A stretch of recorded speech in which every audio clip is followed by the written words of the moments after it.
बात का बहुत ही ममनून और मशकूर हूँ कि आप शॉर्ट नोटिस में आपने यहाँ तशरीफ़ लाया और हमारे जो इलाके के द्रास इलाके के कुछ मुश्किलात है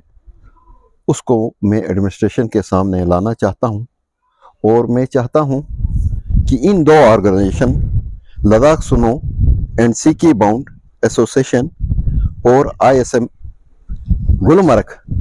जिसके प्रिंसिपल मिस्टर थापा हैं उनके खिलाफ बाजुता FIR दर्ज किया जाए, क्योंकि उन्होंने इस वक्त सीकिंग जो कोर्स स्टार्ट किया है वो द्रास में किया है, जबकि इन्हीं लोगों ने आज से पहले ये रिपोर्टिंग किया है कि भाई द्रास में ऐसे स्लोप्स नहीं है जिसमें सीकिंग की जा सकती है। मुझे ये लोग बताएं कि भाई तुम किस हैसियत से वहाँ इस वक्त प्राइवेट लोगों को बहुत बड़ा एक पैसा लेकर, बहुत हैवी एक अमाउंट लेकर उनको वहाँ ट्रेनिंग करा रहे हो, और हमारे जो ये स्लोप्स हैं उसको आप इस्तेमाल कर रहे हो, और उसकी परमिशन आपको किसने दिया है। मैं चाहता हूं कि यहाँ के जो SP विजिलेंस हैं वो इस मामले को अपनी नोटिस में सीरियसली लेकर इनके खिलाफ FIR दे दे और इनके खिलाफ कानूनी कार्रवाई करें, क्योंकि अगर इन्होंने इस कोर्स को चलाने का करगिल के नकतुल के लिए इजाज़त ले लिया है तो द्रास में आके ये कोर्स चलाते वक्त इन बच्चों को या इन लोगों को या इन जो हमारे वहाँ जो खिलाड़ी हैं, जो शौकीन हैं इसके, अगर कहीं करगिल से द्रास आते आते तक इनकी किसी गाड़ी का एक्सीडेंट हो गया तो इसका जवाब कौन देगा। और इन्होंने एक हिसाब से ये लिख कर दे दिया है, हमें पूरा रिपोर्टिंग मिला है कि भाई द्रास में जो है सीकिंग नहीं हो सकती है, जबकि द्रास जो है सबसे बेहतरीन सीकिंग प्लेस है। और हमारा जो मनमन है, मैं समझता हूँ कि सबसे बेहतरीन सीकिंग प्लेस है, जिसके लिए हमने अपनी गवर्नमेंट से, BJP गवर्नमेंट से इस्तदा की थी, जिनके पास एक प्रोजेक्ट भेजा था जो 500 करोड़ का था, और हमें ये इतला मिली है उसमें से 75 करोड़ का प्रोजेक्ट जो है अप्रूव हो गया है। लेकिन बदकिस्मती हमारे साथ ये है, सुतेली माँ का सुलूक हमारे साथ ये है कि यही प्रोजेक्ट जो है जांस्कार के लिए भी हो गया था, सीकिंग प्रोजेक्ट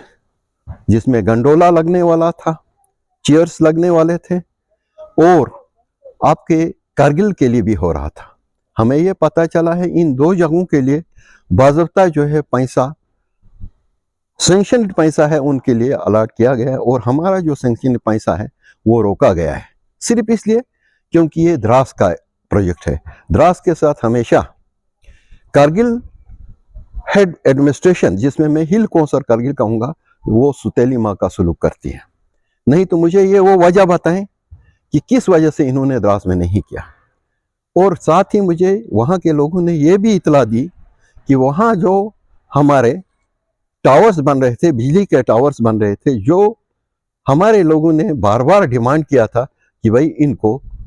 इस मनमन पहाड़ के पीछे से चलाया जाए।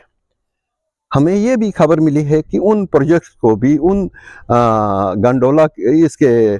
पावर टावर्स को भी आगे से चलाओ कहकर कहीं कानाफूसी, कहीं ये चल रही है। अगर ऐसा हो गया तो मैं ये समझूंगा कि ये एडमिनिस्ट्रेशन जो है द्रास के लोगों को BJP हुकूमत के खिलाफ करने की कोशिश कर रही है, उनके खिलाफ करने की, जो मैं as a chief patron of BJP, जो कि मैं ये कभी होने नहीं दूंगा, कभी मैं ये बर्दाश्त नहीं करूंगा। इसलिए मैं थ्रू मीडिया उन तमाम अफसरों से ये रिक्वेस्ट करता हूं कि वो हमारे लोगों को जो है इस पार्टी के खिलाफ बदजन न करें, और हमारे स्लोप्स जो है बेहतरीन स्लोप्स हैं,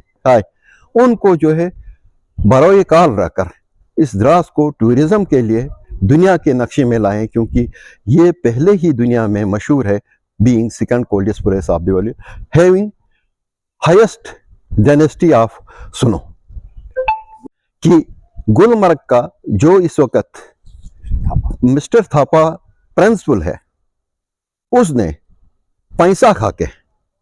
ये रिपोर्टिंग किया है कि भाई द्रास में ये नहीं हो सकता है क्योंकि यहाँ के स्लोप्स जो हैं ऐसे नहीं। मिस्टर थापा मुझे ये एक्सप्लेन करें कि गुलमर्ग का जो टॉप इनका सीकिंग जो प्लेस है जहाँ हेलीकॉप्टर से